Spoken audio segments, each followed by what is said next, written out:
ہماری آل اولاد کو اور ہمارے بڑے بزرگوں کو، ہمارے اسلاف کو، ہمارے اخلاق کو، اگلی پچھلی تمام امتوں کو اور اس پوری کائنات کو، کائنات کے چپے چپے کو، اس زمین کو جس پر ہم بنی نوع انسانیت آباد اور شاداب ہیں، وہ آسمان جو ہمارے سر پر سائبان ہے،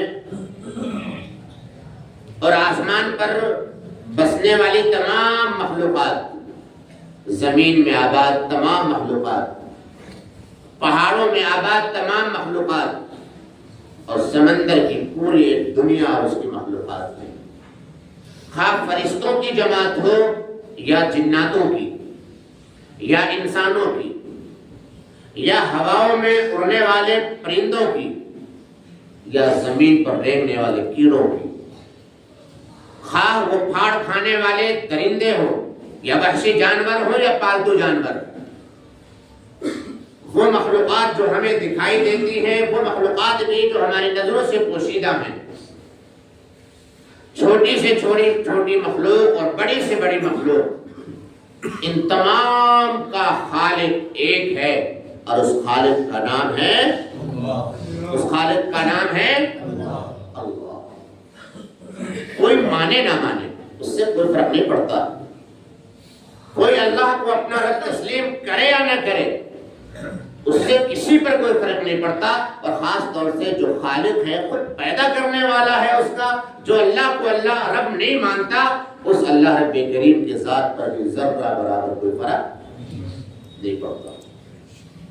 سمجھ ہے نا، وہ کیا ہے؟ سمجھ، بے نیاز، کیا ہے؟ بے نیاز ہے اللہ الصمد۔ اللہ کہتا ہے کہ میں بے نیاز ہوں، مجھے کوئی فرق نہیں پڑتا کوئی مجھے مانے یا نہ مانے۔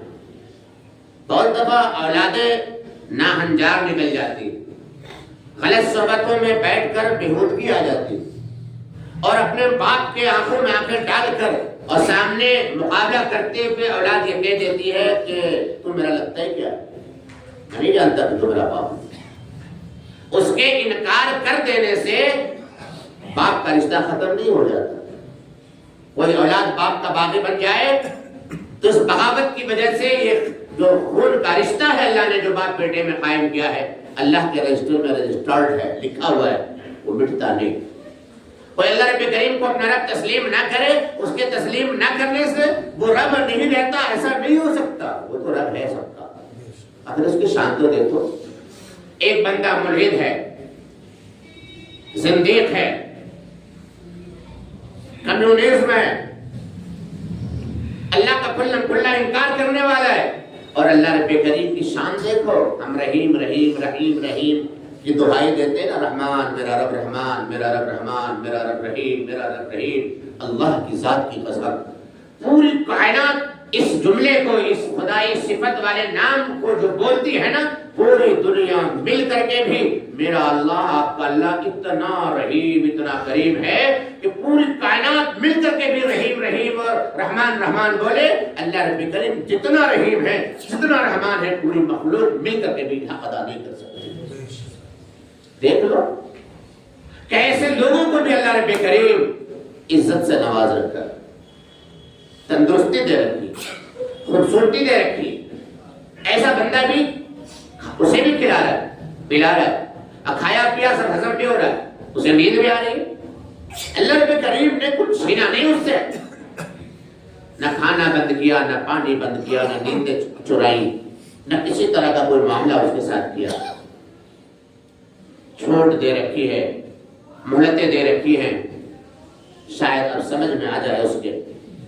اگر اس کے سمجھ میں آ گئی بات تو اللہ کہتا ہے، میرے آپ کے نبی جناب محمد رسول اللہ صلی اللہ علیہ وسلم کا ارشاد گرامی ہے کہ اسلام میں داخل ہو جانا، کلمہ توحید کا اقرار کر لینا، اللہ کو اپنا رب تسلیم کر لینا، اس کا اقرار اظہار کر کے دل سے مان لینا، پچھلے تمام گناہوں کا کفارہ ہو جاتا ہے۔ ایسی خوشخبری، کوئی گناہ نہیں اس طرح، چاہے اس نے کچھ بھی کیا ہے کفر کی حالت میں، اللہ کے نبی صلی اللہ علیہ وسلم فرماتے ہیں کہ سب معاف۔ کفارہ ہو گیا. اسلام کفارہ ہے پچھلے سال تمام گناہوں.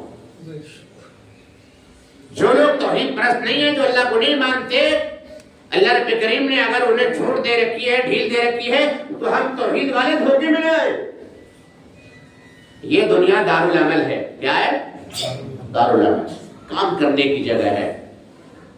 دارالجزا کہاں ہے؟ قیامت. دارالجزا قیامت، محشر کا میدان. وہاں انعام، سزا یا جزا وہاں دیا جائے. جو لوگ اللہ کو نہیں مانتے وہ خبردار ہو جائیں. اس دنیا میں گرچہ اللہ کی، چونکہ اللہ نے کہتے ہیں ہم رحیم ہے، رحمان ہے، تو اس کی شان رحیمی ہے.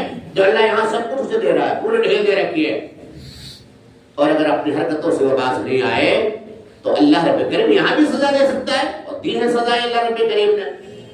یہ تو میرے نبی کی شان، میرے نبی کی وجودیوں کی برکت مبارک ہے کہ اللہ رب کریم ان کی صورتوں کو مسخ نہیں کر رہا، انہیں انسان سے جانور نہیں بنا رہا. ورنہ آپ نے پچھلی قوموں کا قرآن کریم میں ذکر ہے، پچھلی قوموں کے حالات ہوئے نہیں. اللہ رب کریم نے سور اور بندر انہیں بنائے نہیں کیا، طوفان نہیں بھیجا، پانی میں ڈبو کے نہیں مارا. میرے بھائیوں، اللہ رب کریم کے خزانے میں سب سے انمول خزانہ کیا ہے؟ توحید، ایمان. کیا ہے جی؟ ایمان. سب سے انمول خزانہ. ہم دنیا کے اس روئے زمین کے سب سے خوش نصیب انسان ہیں وہ لوگ جو اللہ کو اپنا رب مانتے ہیں، اللہ کو اپنا رب مانتے ہیں. جب اللہ رب کریم نے تمام روحوں کو پیدا کر لیا تھا، ساری روحیں ایک ساتھ پیدا کر دی گئی، اور اللہ رب کریم نے روحوں سے مخاطب ہو کر فرمایا الست بربکم، کہ کیا میں تمہارا رب نہیں ہوں؟ ساری روحوں سے، آدم علیہ السلام سے لے کر قیامت تک آنے والے سارے انسانوں کو جو آگے چلے گئے، موجود ہیں، آنے والے ہیں، الست بربکم، کیا میں تمہارا رب نہیں ہوں؟ ساری روحوں نے کہا تھا قالوا بلی، کیوں نہیں، آپ ہی ہمارے رب. اللہ نے دنیا میں بھیجنے سے پہلے اپنا رب ہونا ہمارے سامنے ظاہر کیا، اور ہم نے قرار بھی کیا، اظہار بھی کیا، اور مانا بھی. اور دیکھو اس کی قریبی کہ جب ہمیں دنیا میں اللہ نے بھیجا 1,24,000 انبیاء کو اسی وعدے کو سمجھانے کے لیے کہ تم وعدہ کر کے آئے تھے اپنے رب سے کہ تو ہی ہمارا رب ہے. 1,24,000 تقریباً نبیوں نے اسی بات کو سمجھا. اب پھر اللہ رب کریم نے کتابیں بھی اتاری، اور آج بھی کتاب موجود ہے قرآن کریم، قیامت تک موجود رہنے والی کتاب، آسمانی کتاب. اللہ کا کلام موجود ہے جو پکار پکار کر کہہ رہا ہے کہ ایک اللہ کے سوا کوئی معبود نہیں. الہکم الہ واحد لا الہ الا ہو، الہکم الہ واحد. سن لو، خوب سن لو، تمہارا معبود بس وہی ایک اللہ کی ذات ہے، اس کے سوا کوئی معبود بننے کے قابل نہیں. نوح علیہ السلام کی تاریخ اٹھا کر دیکھو، نوح علیہ السلام آواز لگاتے ہیں قولوا لا الہ الا اللہ، اے لوگوں کہو اللہ ایک ہے. حضرت عیسیٰ علیہ السلام آواز لگاتے ہیں اپنی قوم کو کہ اے لوگوں بولو اللہ ایک ہے، لا الہ الا اللہ.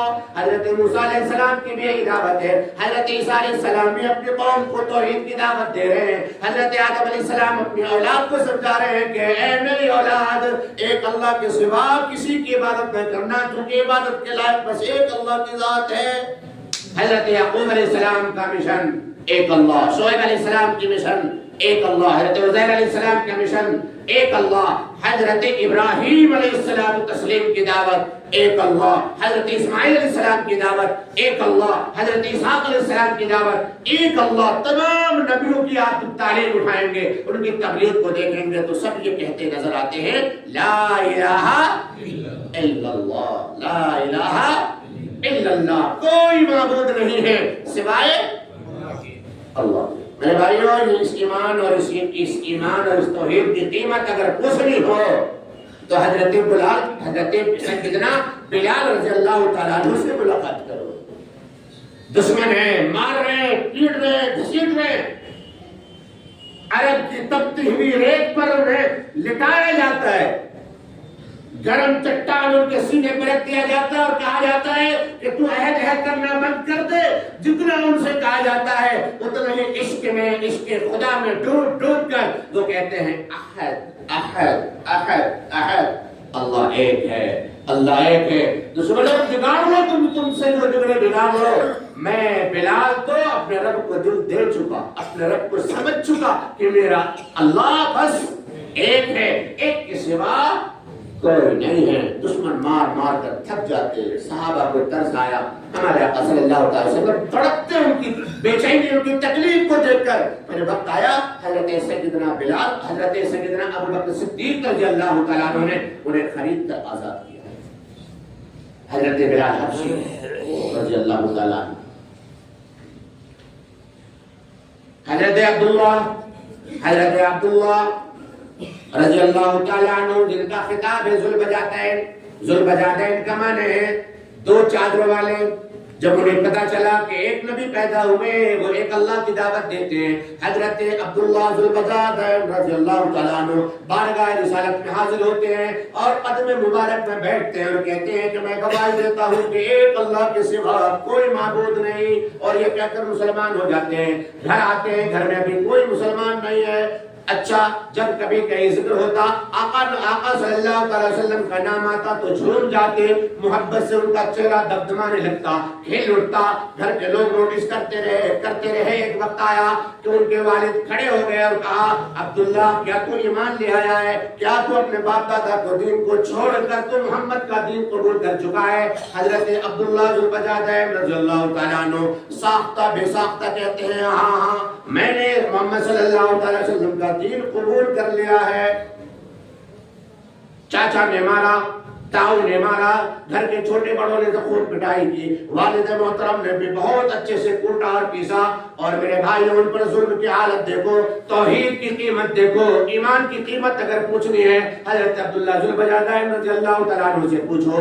آتا ہے روایت میں کہ ان کے والد نے حضرت عبداللہ کے جسم کے سارے کپڑے اتار لیے، جسم پر ستر چھپانے کے لیے، شرمگاہ کو چھپانے کے لیے بھی انہوں نے کوئی کپڑا نہیں چھوڑا،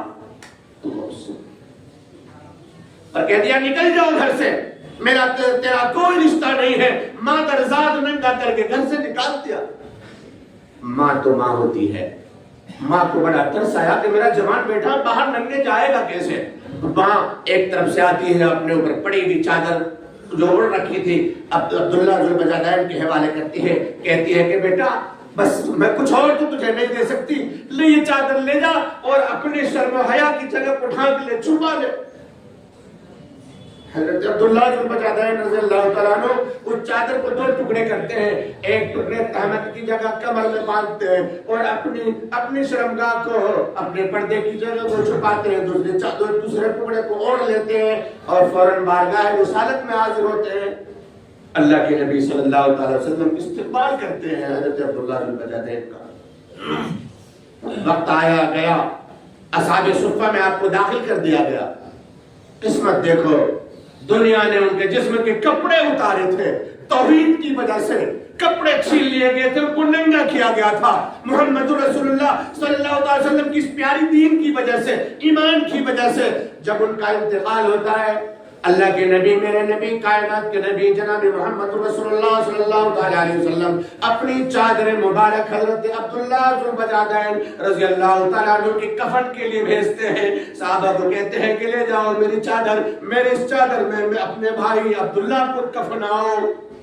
اللہ سبحانہ، دشمنوں نے چادر چھینی، ننگا کیا، اللہ اور اللہ کے رسول نے اپنی چادر اڑائی، اور جب جنازہ کا وقت آیا اللہ کے نبی صلی اللہ علیہ وسلم نے خود جنازے کی نماز پڑھائی، اور جب قبر میں اتارنے کا وقت آیا تو اللہ کے نبی صلی اللہ علیہ وسلم قبر مبارک میں خود اتر گئے اور حضرت ابو بکر صدیق سے عمر سے کہنے لگے لاؤ اپنے بھائی کو میرے حوالے کرو، اور آپ صلی اللہ علیہ وسلم نے اپنے دستے مبارک میں حضرت عبداللہ کو لے کر قبر کے اندر لٹایا اور آسمان کی طرف سر مبارک اٹھا کر کہا یا اللہ میں عبداللہ سے راضی ہوں، تو بھی اس سے راضی ہو جا۔ حضرت عمر رضی اللہ تعالیٰ عنہ کہتے ہیں جب اللہ کے نبی صلی اللہ علیہ وسلم نے یہ الفاظ کہے کہ اللہ عبداللہ سے میں راضی ہوں، تو بھی راضی ہو جا، تو میرا دل چاہتا تھا کہ اے عمر تو کیوں نہ مر گیا، ان کی جگہ تو کیوں نہ ہو گیا، کہ آج بارگاہ رسالت میں آپ صلی اللہ علیہ وسلم کے دستے مبارک ہوتے، تو ان کے ہاتھ میں ہوتا اور یہ قبر میں تجھے لٹا رہے ہوتے اور اللہ سے کہہ رہے ہوتے کہ یا اللہ میں عمر سے راضی ہوں، تو بھی عمر سے راضی ہو جا، تمنا کرنے لگے۔ میرے بھائیو، یہ توحید، یہ ایمان، یہ اسلام بہت انمول تحفہ ہے اللہ کا جو ہمیں اللہ نے دیا ہے۔ خدا را اس کی قدر کرو، اس کی قدر کرو، اسے بنانے کی فکر کرو، اسے بنانے کی کوشش کرو، مسجدوں سے رابطہ رکھو، مدرسوں سے تعلق پیدا کرو، علماء کرام کی محفلوں میں آؤ، اور چلتا پھرتا مدرسہ میں بار بار کہتا ہوا آخری بات ہے، تبلیغی جماعت سے جڑو، تبلیغی جماعت سے جڑو، نکلو اللہ کے راستے میں، سمجھ میں آئے گا دین کیا ہے۔ ہم جو زندگی گزار رہے ہیں وہ دین نہیں ہے، دین نہیں ہے، بہت غفلت میں زندگی ہماری کٹ رہی ہے۔ اللہ کرے کہنے والے کو بھی سمجھ میں آ جائے اور تمام سننے والے بھی ان باتوں کو سمجھے اور قدر کرے اور عمل کی توفیق اللہ رب کریم عطا فرمائے۔ اللہم آمین۔